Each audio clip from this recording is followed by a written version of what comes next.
The views and opinions expressed on any program are those of the producers and/or the persons appearing on the program and do not necessarily reflect the views and opinions of FRC Media, Bristol Community College, or the City of Fall River.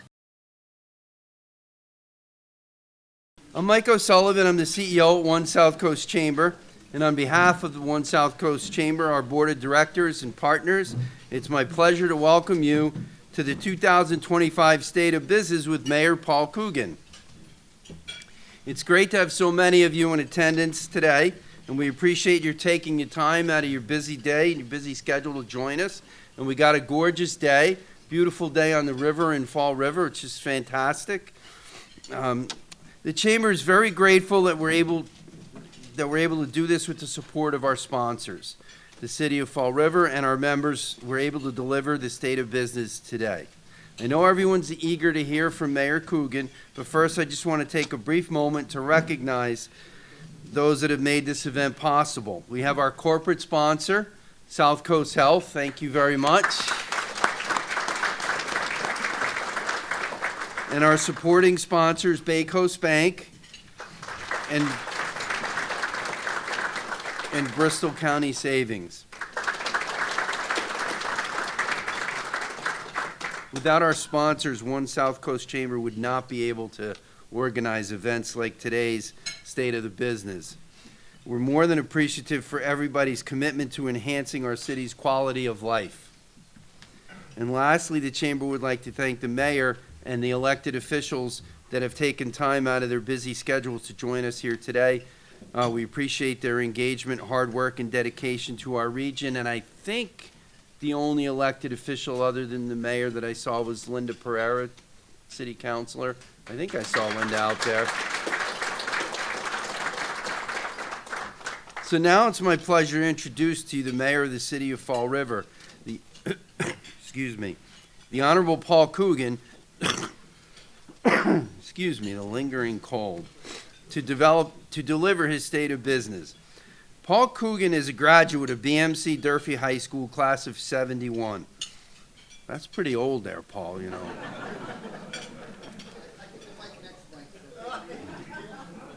Well, I can say that because I'm only 1980. Paul received his Bachelor's of Science in 1976 from Southeastern Mass University, and he received his Master's of Science in 1996 from California College for Health Sciences. Paul worked in the Fall River Public Schools for over 30 years in a variety of roles, such as teacher, program director, and vice principal. In 2016 to 2017, he was a Smiles Mentor Recruiter at People Incorporated. From 2016 to 2019, Paul proudly served as an elected official on the Fall River School Committee, and since January of 2020, Paul currently serves as the mayor of Fall River. Recreationally, Paul enjoys spending time with his wife, Judy, watching live music, and working out to maintain his fitness. Please join me in welcoming Mayor Paul Coogan.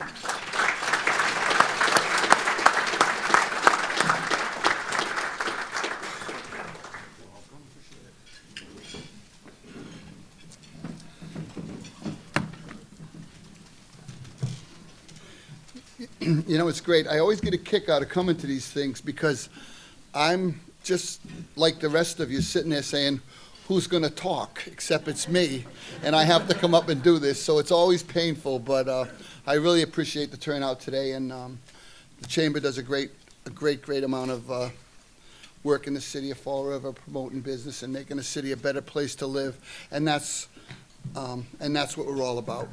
This group, every group, as long as we improve the quality of life for our residents and make the city a better place to live, that's what we should all be focused on.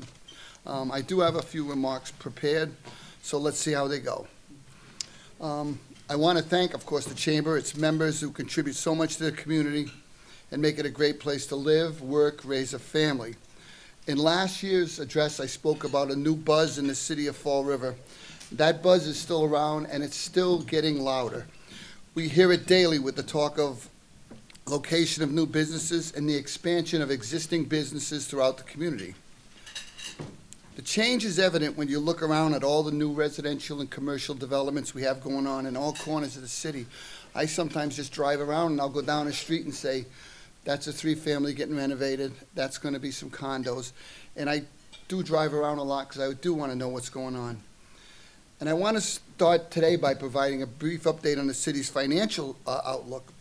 The finance team has done a tremendous amount of work with the city of Fall River. At one time, I think we had a surplus or a stabilization fund of about $500,000. Now I think we're up around 24 million. The recommended amount is somewhere around 10% of your gross budget, so we still have a ways to go, but we're definitely getting there. And a lot of that's attributable to new growth. Last year it was like 3.6 million, which is 700,000 more than it was in 24. This increase is due to the realization of residential, commercial, personal property, and it helps to distribute the tax burden more fairly across the entire swath of taxpayers in Fall River. And we have a great team in our finance department, which does a great job, to the point where we're the #1 gateway city in the Commonwealth with the lowest amount of uncollected tax revenue. We really bird dog that. We want people to pay their fair share, and it takes the burden off of people having to make up for money we don't get in. And our investment practices are much, much more aggressive than when I started, and they've yielded a large increase in our investment income. I think this year we're going to be up around $6 million again, that again takes some of that burden off the taxpayers. And the credit rating is staying stable around A3, which again is a good thing. All of our ARPA funding was dedicated by the December 24 deadline, and 51 of our 82 projects are completed, and the rest are well along the way. I don't know if you saw what happened recently where the federal government pulled back money that had already been committed to some communities across Massachusetts.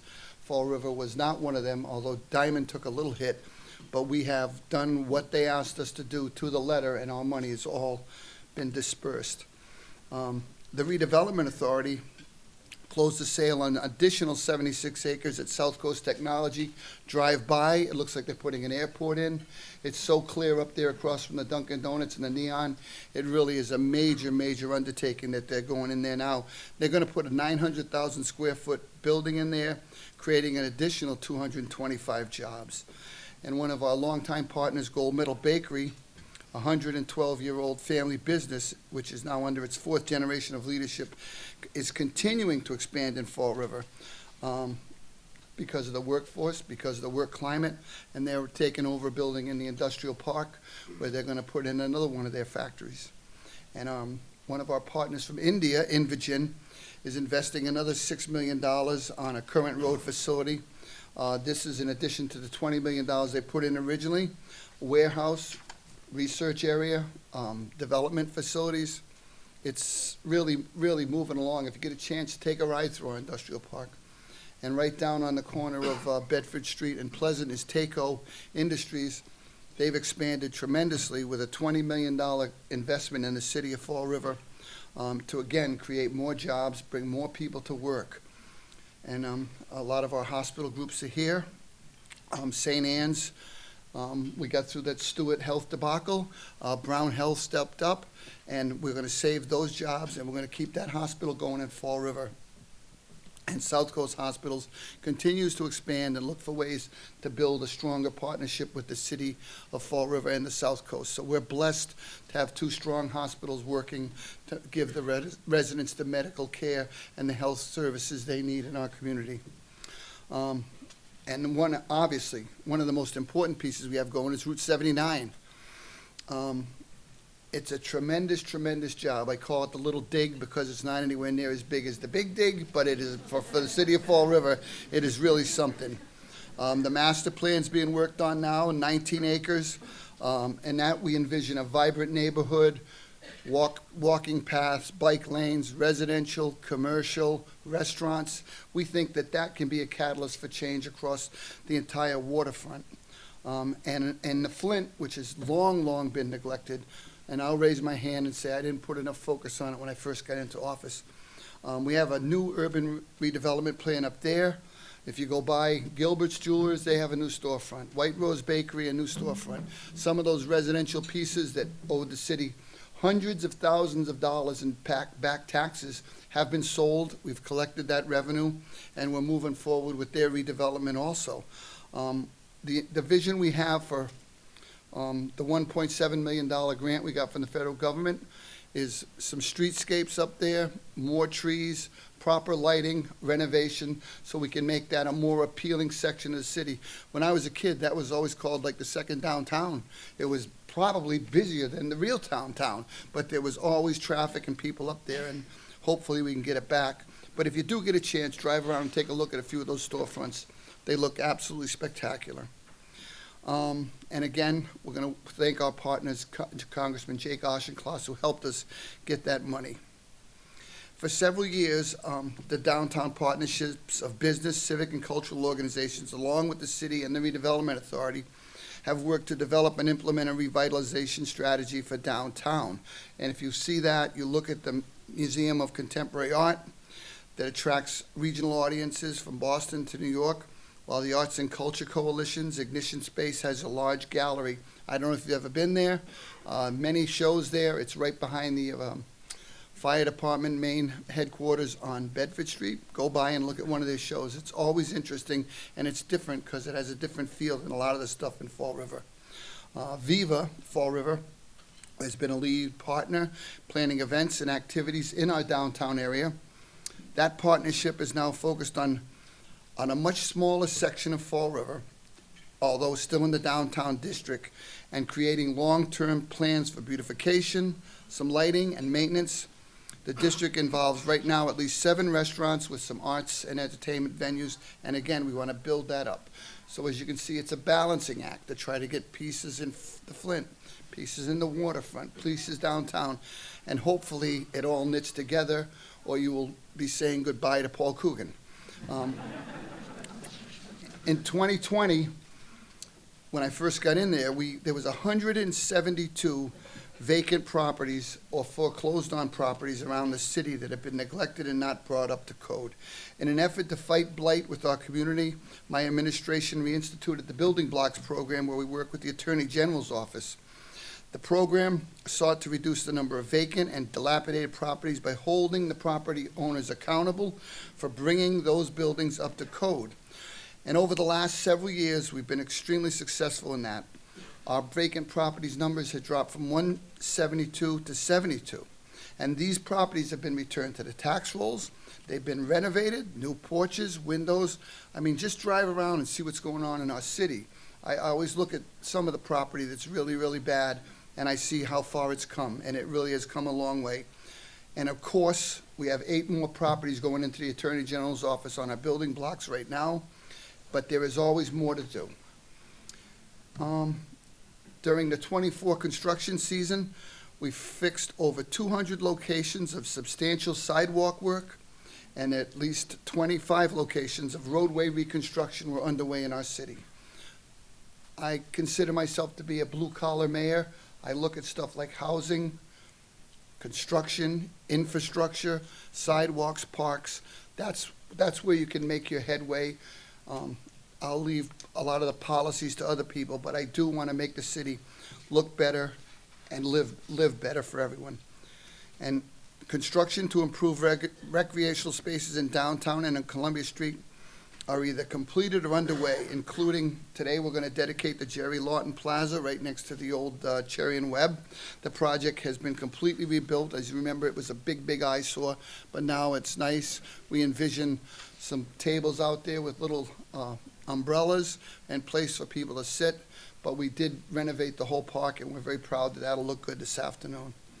One of the ones that I'm really, really focused on is the anticipated and long, long overdue project to renovate Columbia Street. We're going to do the whole street over with the complete reconstruction, sidewalks, lights, landscaping, and this culturally significant area is certainly deserving of these improvements. The project is currently being prepared for bid, and construction will begin this summer. Also getting underway is the reconstruction of the Columbia Street Plaza near the Santa Crisco Church, which is a great meeting area. And for example, that took no more than a call to the bishop. And we had told the bishop that those tree roots were kicking all the pavers up, so you couldn't barely walk through that park because you were going to trip. And he did not want to fix it, but he said, "I'll be glad to sell it to you." And he said, "How much will you give me for it?" And I told him $1. I said, we'll buy that park for $1. It'll take it off your hands and we'll fix it. And we bought that for $1. It was probably the best sale I ever made in my life, and I'm 72 years old, and we thank the church for working with us on that. And another area that's also always been kind of maddening to everybody is the end of Bedford Street and Robeson Streets, where it hits there, and you go right, you go left, you go around the block, you drive through Boston Market, you cut over. But we're going to fix that. That's going to get fixed also this summer. Look at Richie back there making fun of me because it's his business area. No, but it is a confusing area, and we're going to fix that. And the Redevelopment Authority and their consultant, Stantec, the Duval Street Master Plan is in its final stages right now, the big dig or the little dig for Fall River. We've had stakeholder outreach, public information sessions, potential developers meetings, and we're trying to craft a master plan. And this will be available shortly for everybody to take a look at. Again, this is going to be an area that's going to be so important to the vitality for the city of Fall River for many, many years to come. A couple of smaller things we did last year that worked out great. The trolley, people love riding around on that trolley. I have no idea why. Watch those videos of those people that go out and do trolley karaoke or trolley-oke. They're all singing. I think in many cases, there's a lot more drinking, but they're having fun, and that's what we want in the city of Fall River. And that little water taxi, we got a little boat from Mike Lunn, and that thing powers up and down the river and drops people off at the Bicentennial Park or at Heritage Park, and people love it. I think we're going to need a bigger boat, but we'll get there. It's just something different. And look at what's going on down there. On the waterfront, we've added Primo's Restaurant, which is an Italian-American one. We have the new Morgan's Cantina. I've been to a couple of things there. It's a great, great spot, and it's really going to blossom in the summer between Pier 52, the Tipsy Seagull, Morgan's Cantina. That's another whole stretch of the waterfront that's getting redeveloped right there, right before our eyes. I mean, I remember when it was a tank farm, and it's come a long, long way very, very quickly. And lastly, I just want everyone to know that obviously I'm blessed to be mayor. I look at Fall River with hope and promise, and I think of when I'm gone, probably Wednesday. How will they remember what went on in Fall River when Paul Coogan was mayor? And I look at 5 things that I think are going to stay with us for a long, long time. I look at the new Durfee High School, which I wish you could all walk through there with me and see what they have for those kids in that building. It is absolutely special. I look at the train. Go down there. I mean, take a ride. I did it the first day when we had the opening. I went there in the morning. It was like 5 o'clock, and there were already people on that platform. And I was like, are we in Fall River or what? What is going on here? And that train pulled up, and that train was leaving at 5:05, and at 5:05 it took off. We rode it later in the day, and I want to tell you, I got off in Taunton because I had to come back and go to work. But their stop is like in the middle of the woods. Fall River, we already had people the first day, including the chairman of the board or whatever his title is of the MBTA, Philip Ing.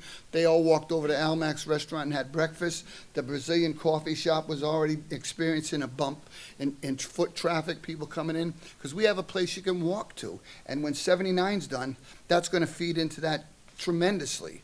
So again, when you look back at things you remember, the train, Durfee, we have a new diamond. The waterfront, I mean, we have so many good things going on in the waterfront. There's hundreds and hundreds of projects that are going on that are going to make the city a better place to live for a long, long time. And so much economic growth is going on. There's so much to do. And I do drive around all the time, and I try to stay visible. And I'm constantly trying to stay informed of what's going on in the city. And that's one of the reasons I've been blessed to be mayor for so long. Of course, it's not all, positives. I have to acknowledge that there are things that we can do a better job of, and I see problems everywhere, and I see people struggling. I look at our homeless population, our people that are having trouble with the rent, and we deal with them every day in our office. But we work hard to fix them, and we work hard to improve things. And going forward, of course, I'll need your help. Everybody in this room pitches in a little bit. We'll do a lot better because you guys are the backbone of the city. You're the people that hire people. You're the people that pay taxes.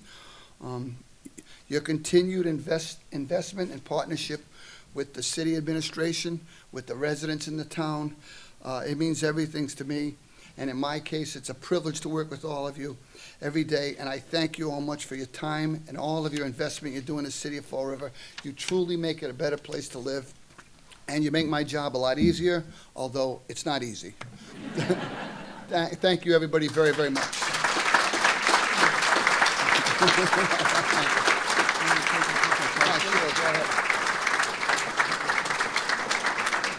The mayor's agreed to answer a couple questions, so does anybody have any questions? Somebody must have some. I mean, I have a list in my pocket, but I'd rather have it come from the crowd. The redevelopment for 79, when we talk about the business program, what do you get zone, like commercial, residential, or mixed use? What's the foresight of what you're seeing? Well, again, one of the things we're looking at with 79 is having those business components on the first floor and residential up above, or parking on the first floor and residential up above. If you can supplement regular real estate taxes, residential with commercial taxes, it helps the tax rate a lot. But we want a place where people can walk to the train, walk to the waterfront. We're still trying to work on some kind of a shuttle boat to go other places. But that would be the plan. We want to try to keep all the buildings, I'm thinking, around 6 stories. We don't want these huge buildings if we can avoid it. So we have like a neighborhood that's got a consistent theme to it. It looks the same. You drive in, you know where you want to go. I don't think there's going to be a lot of office space going in there because the demand for office space right now is kind of wobbling a little bit. But I do believe that it'll have enough residential, commercial, some restaurants. We may put a little gazebo, a music venue. I've seen all the plans and how it shakes out at the end. We'll all know at the same time, but it's got great potential. It really does. Anybody else? And thanks for the question. Okay. You got one for me, Michael? I just happen He's to have a list. going to ask me how I equate the tax rate, so I'll bring up the bankers for that one. I just happen to have a list. Oh, that's lovely. Actually, you touched on a lot of this, but I'm gonna start at what's the last one on the list. Can you give us an update on Diamond? Diamond is moving along. Go out there. I mean, I'm going to tell you right now. Go out there for lunch. Call up, make a reservation, go for lunch. And when you're done with lunch, stop at the bakery counter, grab a couple of cookies, a muffin. It's tremendous. And the update on Diamond is it's moving ahead of schedule. I actually had a conversation with John Fish from Suffolk, and he said we're a little ahead of schedule. Things are moving good. Again, the long-term struggle or benefit for the taxpayers in Fall River is we're going to have to fund that. But that's one of many. We have health care going up. We have trash going up. And it'll go into the pot, and we'll figure out a way to do this because it's very important for the kids in the city of Fall River. I mean, that's one of my strengths. I look at the buildings that we have for our kids now from pre-K to 12. We have a great bunch of school facilities, and Diamond will be another key piece to that, along with Durfee, along with our elementary, middle schools. Again, because I'm always out and about, go to Durfee on a Saturday morning and watch the middle school basketball, or go to Henry Lord and watch elementary basketball on a Saturday morning. Just take a ride, duck in for 10 or 15 minutes. The energy, the excitement, the activity for those kids is so positive, and they are packed. The stands are full, people are having a good time, and it really is something to see. You should take a ride when you get a chance, just to duck in and see what it's like. I'll second the point about Diamond. We've been to Diamond the last 3 or 4 years. We've done a business builders breakfast there. It's great. And really, it's called Room 251 if Right. you're actually looking it up. But This is South Coast crew. Go over there and get lunch one day. I'm telling you, you'll love it, Steve. It's really good. It's all, the food's It's all cooked by the unbelievable, yep. students, and it's the service is all by the students. It's really, it's a great, it's really great. It's really special. It's one of our, we do a business builders breakfast there, I think usually in May or June. And it's one of the most fun events that we do as a staff. It's one of the most enjoyable I events gotta that say we something, do. though, Mike. I also go to lunch at Durfee. We do too, It's a Granite little- Grill. I'm gonna get killed. It's a little slower. I find that Durfee service is a little slower, but it's more sandwiches. And but at Diamond you get a meal. It's a yeah, that's probably part of it. But it is very good also. At Durfee, it's Granite Grill, Yeah. and they're both terrific. Yeah, They both really are terrific, student-driven. So really, give either one of them a shot, and Try it. and You'll you really get a won't kick out of regret it. You will. You will not regret it. You covered everything else, so I'm going to let you off the hook. Thank you, guys. Thank you all very much.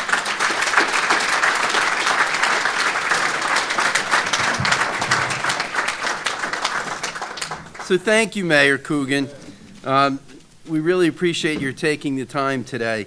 We'd also like to once again thank our sponsors, South Coast Health, Bay Coast Bank, and Bristol County Savings. On another note, our golf tournament is happening. Our golf tournament's happening Monday, April 28th, right out there. Individuals and foursomes are still available. And we also have World Series champion and former Red Sox center fielder Johnny Damon joining us on Tuesday, May 20th for our celebrity scholarship dinner at Venus de Milo. So please register for both of these at onesouthcoast.com, where you can see Katie Green and she can help you out. And thanks to everyone for coming today, and we look forward to seeing you all again soon. And thank you so much.